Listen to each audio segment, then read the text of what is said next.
The strangest thing about my return to Christianity is this. It didn't come from certainty about the Bible. It came from a linen cloth that refuses to explain itself. If you grew up around Christianity or maybe brushed up against it later in life, you've probably heard this phrase, just read the Bible. For some people, that lands like an invitation. For others, especially skeptics, it feels more like a dismissal. Because here's the problem. Most Christians believe the Bible is inerrant, without error. And yet, there are thousands of Christian denominations, and many of them deeply convinced they understand what it truly says. If you're not a biblical scholar, if you don't read the ancient Hebrew or Greek or Aramaic, what exactly are you supposed to do? I'm not a scholar. I don't have the time, the training, or the mental bandwidth to reconstruct ancient cultures, languages, and symbolic words from scratch. And I suspect most people don't either. So when someone speaks with absolute certainty about what the Bible clearly says, I don't feel assured. I feel suspicious. When I was an atheist, this was one of the biggest things that kept me away. I didn't reject God because no one told me about him. I rejected God because people told me about him with too much certainty. When I tried to explain why I didn't believe, I was often told confidently that I just needed to read the Bible. But when I did read it, I encountered stories that felt violent, arbitrary, and sometimes morally disturbing. And when I raised those concerns, the response wasn't curiosity, it wasn't humility, it was certainty. The unspoken assumption was the same. If you don't see this the way I do, the problem must be you. So I concluded one of two things had to be true. Either I was missing some profound insight, or I just wasn't bright enough to see what everyone else sees. Neither option made Christianity very appealing. What changed for me didn't come from a church, a sermon, or a debate. It came unexpectedly from listening to Jordan Peterson lectures on Genesis and Exodus. Now, I'm not saying Peterson proved God or Christianity. That's not the point.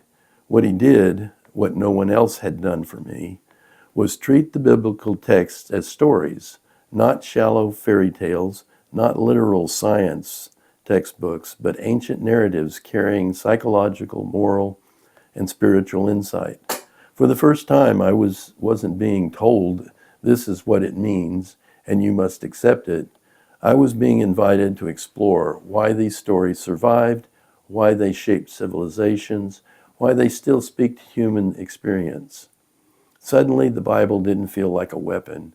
It felt more like a library, a messy one, a complicated one, a deeply human one. That reframing changed everything. I began to suspect that certainty might not be a virtue here. Humility might be.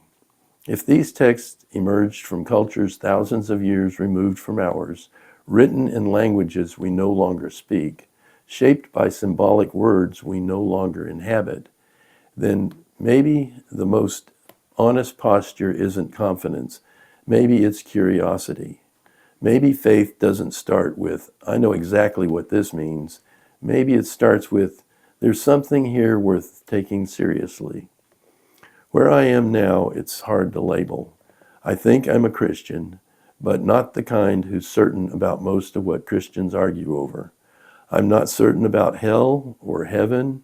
I'm not certain about exactly how salvation works, and I'm not certain which doctrines are essential and which are cultural.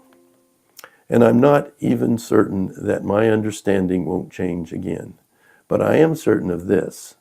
Certainty, when it's unearned, can drive people away from something that might otherwise heal them.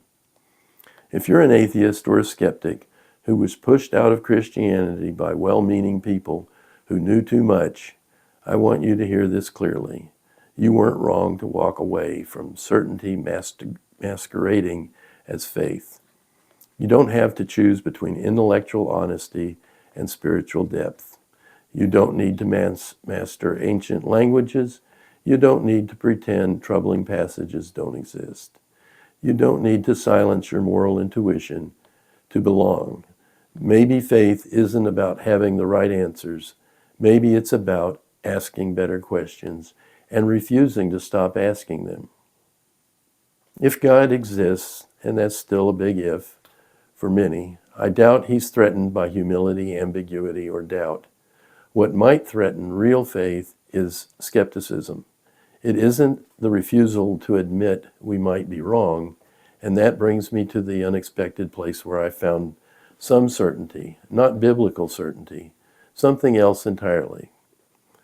The Shroud of Turin, and I know how that sounds. I would have rolled my eyes too, but the Shroud confronted me in a way doctrine never did, because it isn't a sermon, a gospel, or a theological claim. It's an object, a physical artifact that whatever else it isn't a painting, and it isn't a simple medieval hoax, and it isn't easily explained away. What struck me most wasn't that the Shroud proved Christianity. It doesn't. What it does, far more unsettling, is resist tidy explanations from both believers and skeptics. It just sits there, silent, uninterpreted, bearing the image of a brutally executed man, formed in a way we still don't fully understand. And here's the key point. The Shroud doesn't tell me what to think. It doesn't come with footnotes. It doesn't demand assent to a creed, and it doesn't threaten me if I misunderstand it. It simply confronts me with the possibility that something extraordinary happened in history.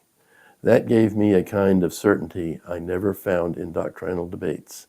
Not certainty about theology, not certainty about hell, salvation mechanics, or biblical inerrancy, but certainty that God, if he exists, is not an idea, that faith might be grounded in reality, not just interpretation.